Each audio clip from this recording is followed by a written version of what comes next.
룻기 1장 보고 그 다음에 이번 수요일 날에는 2장을 통해서 룻을 통해서 하나님이 어떻게 역사하셨는지 그것을 보겠습니다.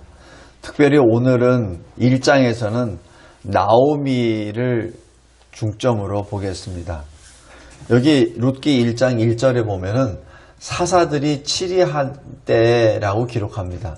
그러니까 사사들이 치리한 때란 하나님의 백성들이 여호수아를 잊어버리고 여호수아를 통하여 하나님이 베풀어 주신 그 모든 역사를 알지 못하고 그리고 우리에게는 왕이 없다라고 해서 자기 소견에 오른 대로 살던 그때를 의미합니다. 이 사사들이 치리하던 때라고 할 때 그 말에 많은 것이 내포가 되어 있습니다.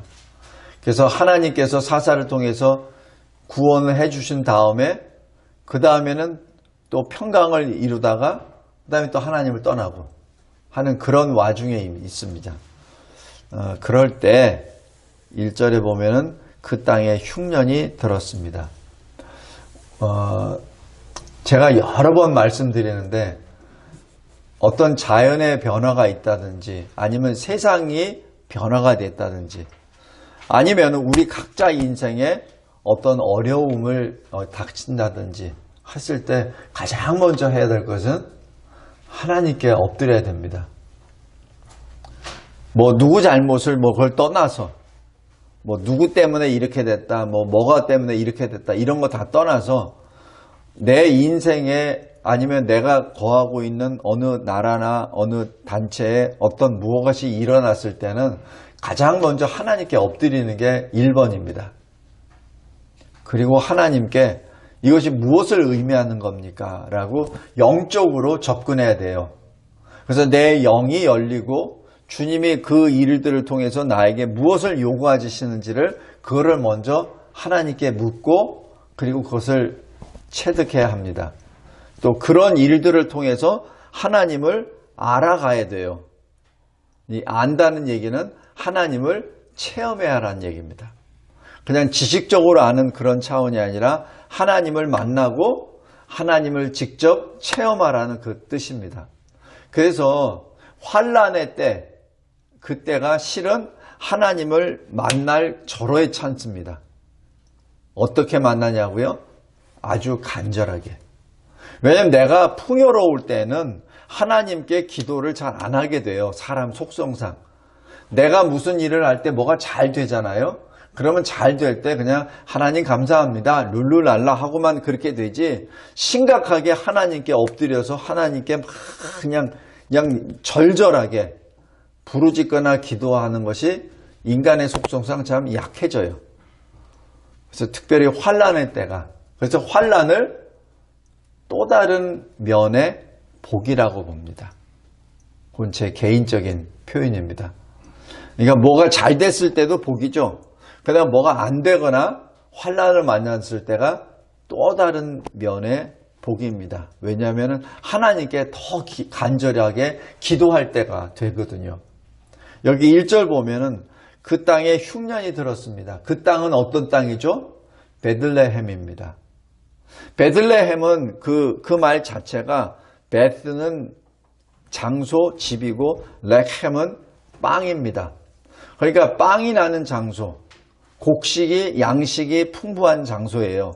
근데 그 장소에 흉년이 들어서 지금 양식이 고갈됐다는 것을 의미하죠.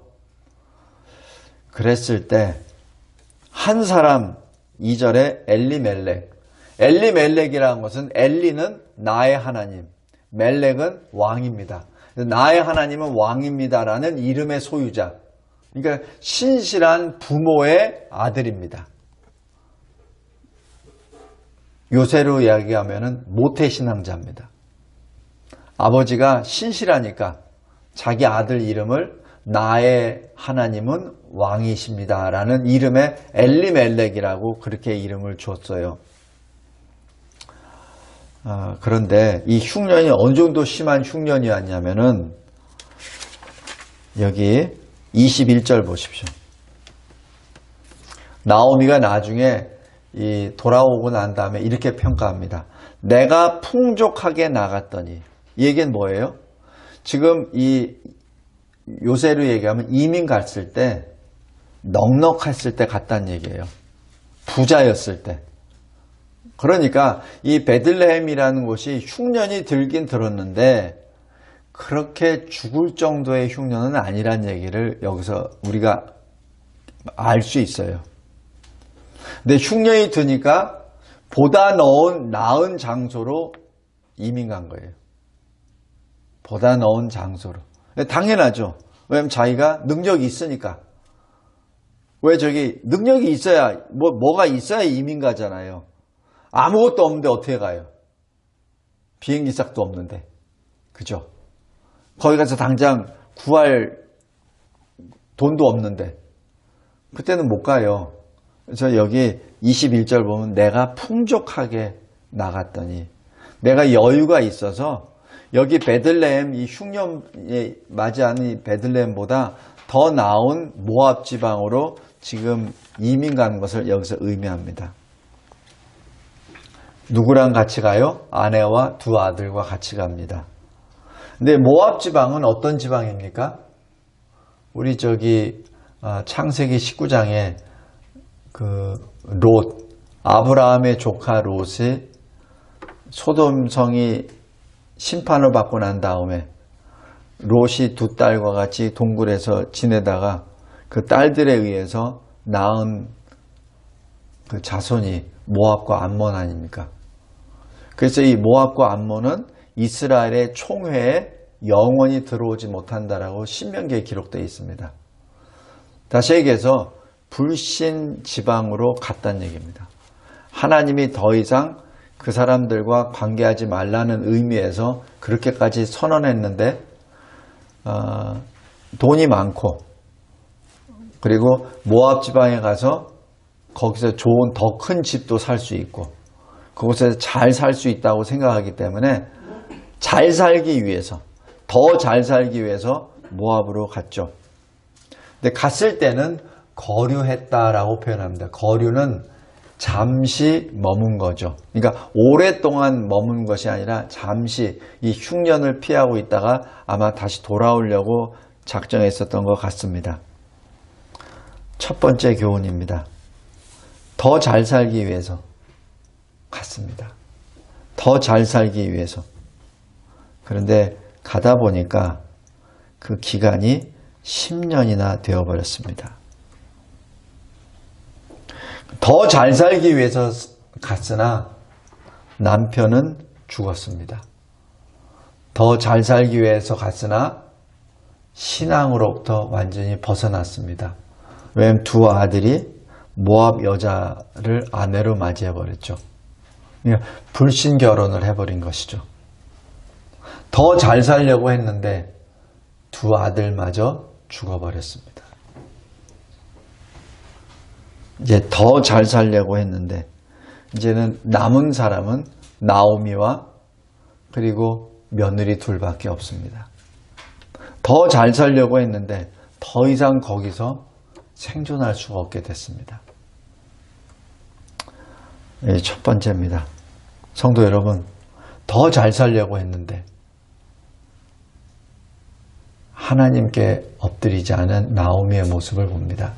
근데 나오미 입장에서는 남편이 결정한 거죠. 사실 남편이 가자고 그러니까 간 거고, 또 부인 입장에서는 남편이 가자는데 그거를 계속해서 끝까지 브레이크를 걸 수도 없고, 그래서 어찌 보면 할 수 없이 간 그러한 입장도 없지 않아 있습니다. 그러나 풍족한 상태에서 넉넉한 능력을 가지고 있는 상태에서 갔다가 나중에는 빈손으로 돌아오게 됩니다. 두 번째, 6절부터 보면은 이 나오미가 하나님이 하나님의 백성을 좀 돌보고 계신다라는 소식을 듣게 됩니다. 흉년이 들었던 베들레헴에 흉년이 끝나고 이제는 하나님이 베풀어 주셔서 그곳 백성들이 잘 살게 되었다는 것을 이제 소식을 듣게 되었습니다.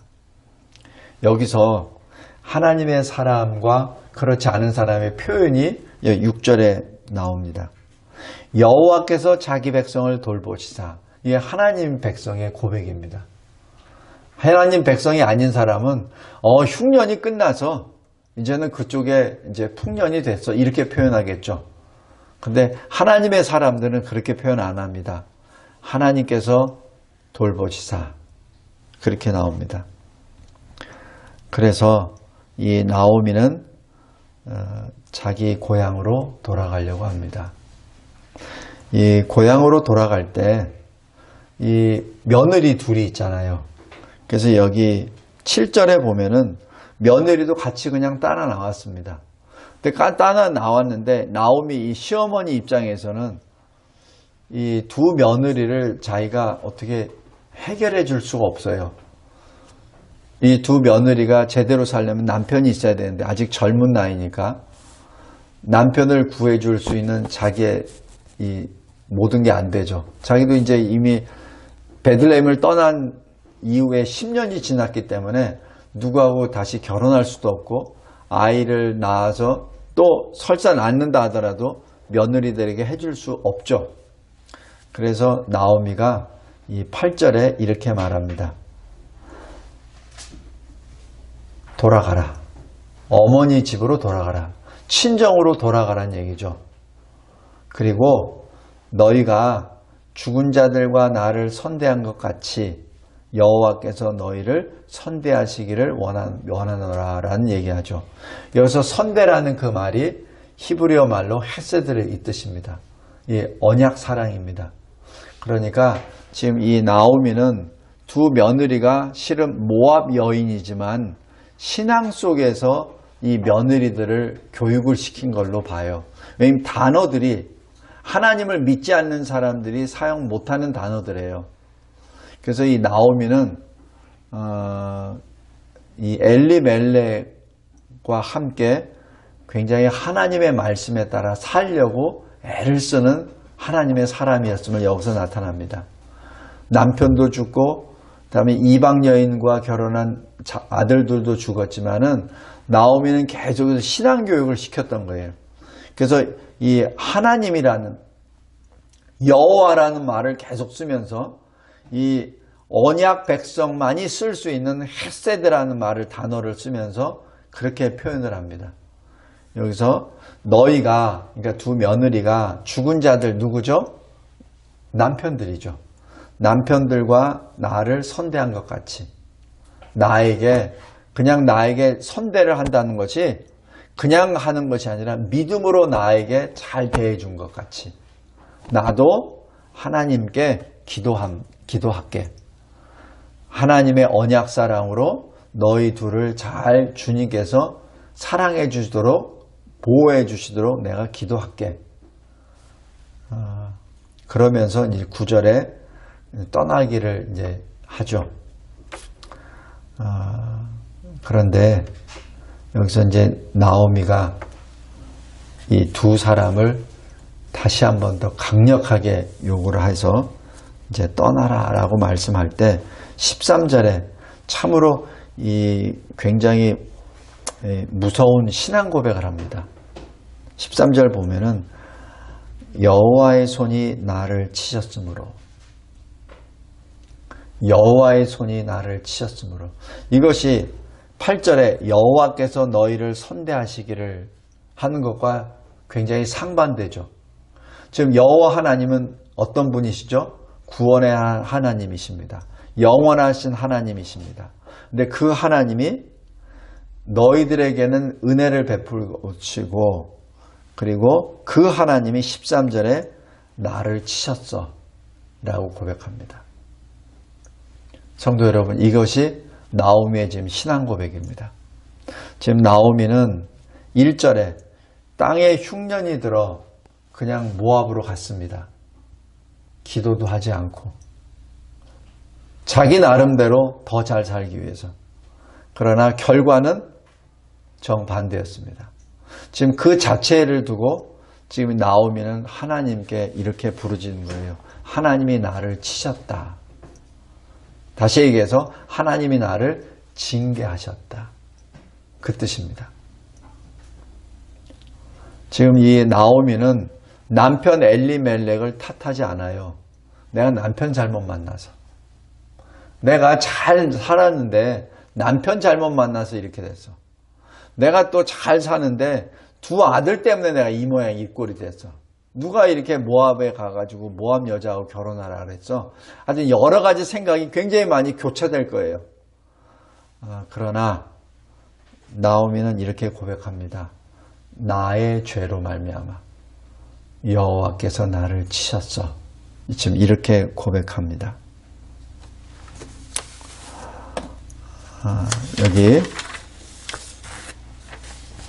그 말씀을 듣고 난 다음에 오르바는 다시 자기 친정으로 돌아갑니다. 룻은 나오미에게 더 붙습니다. 이러면서 룻이 신앙 고백을 하게 됩니다. 여기 16절 보면 어머니가 가시는 곳에 나도 가고 어머니께서 머무시는 곳에 나도 머물겠나이다.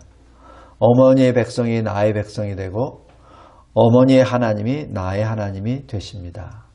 이 신앙 고백입니다.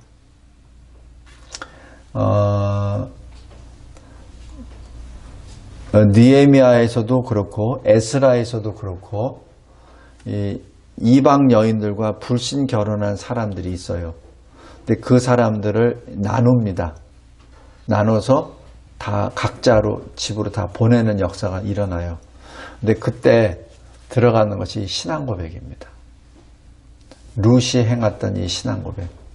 룻은 끝까지 하나님께 붙어 있습니다. 그래서 이 믿음이 혈육에서 나온 것이 아니라는 것이 여기에 증거가 돼요. 이 믿음은 하나님이 은혜 선물로 룻에게 주신 것이죠. 놀라운 역사입니다. 그래서 이 룻이 나오미 앞에 자기가 신앙 고백을 하죠. 그래서 육신으로는 모압 사람이지만 영으로 믿음으로는 이스라엘 사람임을 여기서 고백합니다. 갈라디아서 3장에서도 보면은 믿음으로 아브라함의 자손이 되고 약속대로 유업을 이을 자 바로 그리스도의 소유가 되는 것이죠. 이것이 룻의 신앙입니다. 룻은 끝까지 나오미와 함께 동행합니다. 이것이 어떻게 가능하죠? 나오미의 신앙교육입니다. 비록 자기 두 아들이 불신 결혼을 했지만 그 과정 안에서 룻은 계속해서 자기 며느리에 대해서 신앙교육을 계속 시켰다는 의미요. 이 오르바는 여기 표현이 15절 보십시오. 그의 백성과 그의 신들에게 돌아갔다라고 합니다. 처음에는 그 며느리에게는 친정으로 돌아가 이렇게 표현했지만은 이제 신앙의 눈으로 봤을 때 그의 신들에게로 돌아갔다고 그렇게 표현합니다. 그러니까 나오미의 신앙입니다. 이 나오미의 신앙 앞에 룻은 아마 오르바보다 훨씬 더 강한 신앙의 소유자로 이 나오미와 함께 동행하게 됩니다. 그러자 여기 18절에 보면은 나오미가 룻의 신앙 그 결단을 바라보고 더 이상 요구하지 않습니다. 그리고 같이 둘이 베들레헴 향해서 나옵니다. 이제 셋째. 이 나오미와 룻이 베들레헴에 도착할 때쯤에 이제 무슨 일이 벌어지냐면은 여기 추수할 때가 시작됐다라고 22절에 기록합니다. 이 보리 추수를 시작할 때 지금 나오미는 아무것도 먹을 것이 없는 사람이에요. 그리고 여자이기 때문에 특별히 어떻게 뭘 할 수 있는 것도 없습니다. 그냥 굶는 상태죠. 그러니까 모압에서 굶든 베들레헴에서 굶든 그래도 베들레헴은 하나님이 지금 돌보신다는 소식을 들었기에 그 하나님의 그 사랑을 기억하며 지금 그냥 간 거예요. 그런데 그때 보리 추수가 시작될 때라고 기록합니다. 이것을 성경신학자들은 이렇게 해석을 합니다. 작은 소망의 구름과 같은 것이었다. 왜 엘리야가 하나님 앞에 비를 위해서 기도할 때 산 위에서 그때 엘리야는 머리를 땅에다 대고 계속 간절히 기도할 때 이 사환에게 종에게 말하죠. 좀 저기 가서 뭐가 있나 봐라. 안 보이는데요. 한 번 더 가봐. 안 보이는데요. 또 가봐. 그러니까 뭐가 보이죠? 손만한 구름이 보입니다. 그 손만한 구름이 나중에는 이스라엘을 덮는 큰 비를 내리는 구름이 되죠. 마치 이 보리추수 때라고 하는 그 사인이 이 나오미에게는 그 손만한 구름의 소망이 되었죠.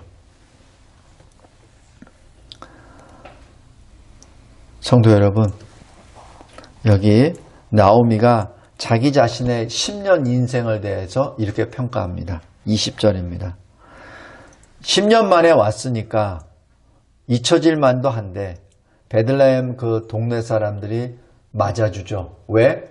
나오미가 유명한 사람이었거든요.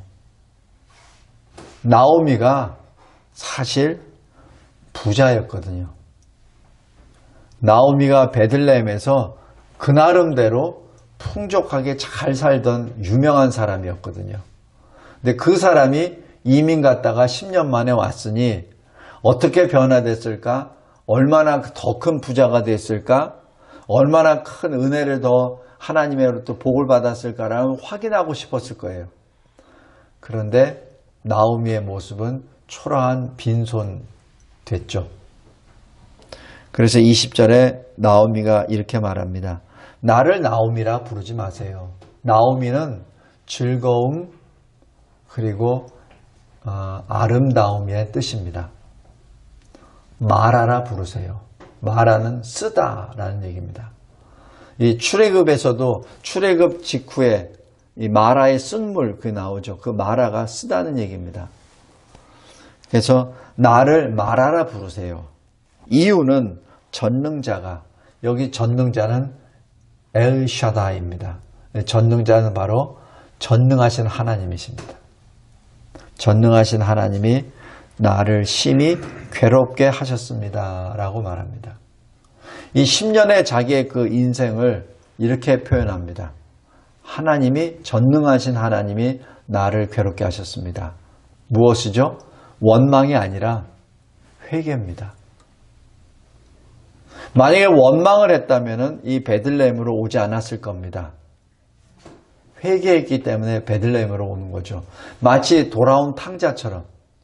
돌아온 탕자가 자기가 아버지로부터 재산을 다 절반 받아놓고 멀리 가서 자기 마음대로 살다가 그 다음에 먹고 살 게 없으니까 어떻게 됐죠? 내가 하나님과 아버지 앞에 죄를 범했다.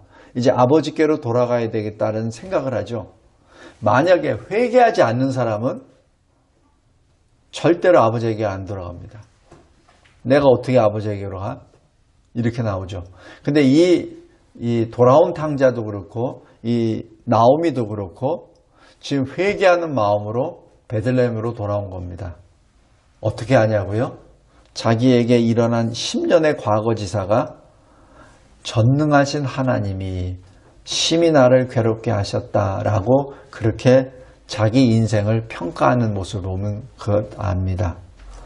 바로 징계입니다. 그 21절에 바로 들어가잖아요. 내가 풍족하게 나갔더니 여호와께서 내게 비어 빈손으로 돌아오게 하셨느니라. 여호와께서 나를 징벌하셨고 바로 징계하셨고 나에게 벌을 주셨고 전능자가 나를 괴롭게 하셨다라고 평가합니다. 우연적으로 일어난 것이 아닙니다. 내 죄입니다. 내가 하나님 앞에 범죄했습니다. 라고 공적으로 여기서 인정하는 것이죠. 말씀을 맺겠습니다. 하나님은 자기 백성이 하나님께로 돌아와 마음을 다하고 뜻을 다하여 하나님의 말씀을 듣고 행하심으로 하나님이 약속하신 땅으로 돌아오게 하사 생명을 얻게 하십니다. 신명기 30장에 기록되어 있는 말씀입니다. 10년 전 나오미는 세상 중심의 신앙인이었습니다. 남편 중심의 신앙인이었습니다. 두 아들 중심의 신앙인이었습니다. 자기 중심의 신앙인이었습니다. 자기 소견에 옳은 대로 생각하고 말하고 행동했던 신앙인이었습니다. 이제 모든 것을 10년 생활을 통해서 그 환난과 시련을 통해서 나오미는 이제 하나님 중심의 신앙인이 되었음을 여기서 봅니다. 왜 나오미라고 베들레헴에 돌아가는 것을 꺼려하지 않았겠습니까? 베들레헴에 가면은 모르는 사람 하나도 없고 다 아는 사람이고 옛날에 잘 나갔다가 이렇게 빈털터리가 됐네 하면서 점점 멸시와 조소를 할 텐데 내가 모압에서 좀 더 뭘 어떻게 해가지고 좀 괜찮은 모습으로 돌아가야지라고 보통들 생각할 거예요. 그러나 나오미는 그렇게 안 합니다. 아, 이것이 지금 하나님이 나에게 징계하셨구나. 그러니까 하나님께서 나에게 징계하셨다면 어떻게 돼요? 해결이? 내가 한다고 되는 게 아니에요. 그죠? 하나님이 나를 치셨는데 내가 발버둥한다고 해결되나요? 안 되죠. 하나님이 나의 죄 때문에 나를 징계하신 건데 하나님이 거두셔야죠. 그래서 베들레헴으로 돌아갑니다. 자기가 믿음을 받았던 베들레헴, 그 땅 이름 그 자체 양식의 고향으로 돌아갑니다. 자기 고향으로 돌아가죠. 다시 얘기해서 자기 중심의 사람이 하나님 중심의 사람이 됐다는 것을 의미합니다. 그리고 또 하나 룻을 바라봅니다. 룻은 모압 여인입니다. 그러나 우리 마태복음 1장 5절에 보면은 보아스와 룻을 통하여 다윗의 할아버지를 낳게 됩니다. 다윗의 계보에 모압 여인이 들어간다는 얘기죠. 무엇을 말합니까? 지금 하나님의 초자연적인 역사를 말합니다. 하나님이 비록 이방 여인 가운데 룻을 택하셨지만은 그 룻을 통하여 메시아 예수 그리스도의 족보가 계보가 거기서 연결된다는 것을 늘 말씀이 증거합니다. 마지막 하나.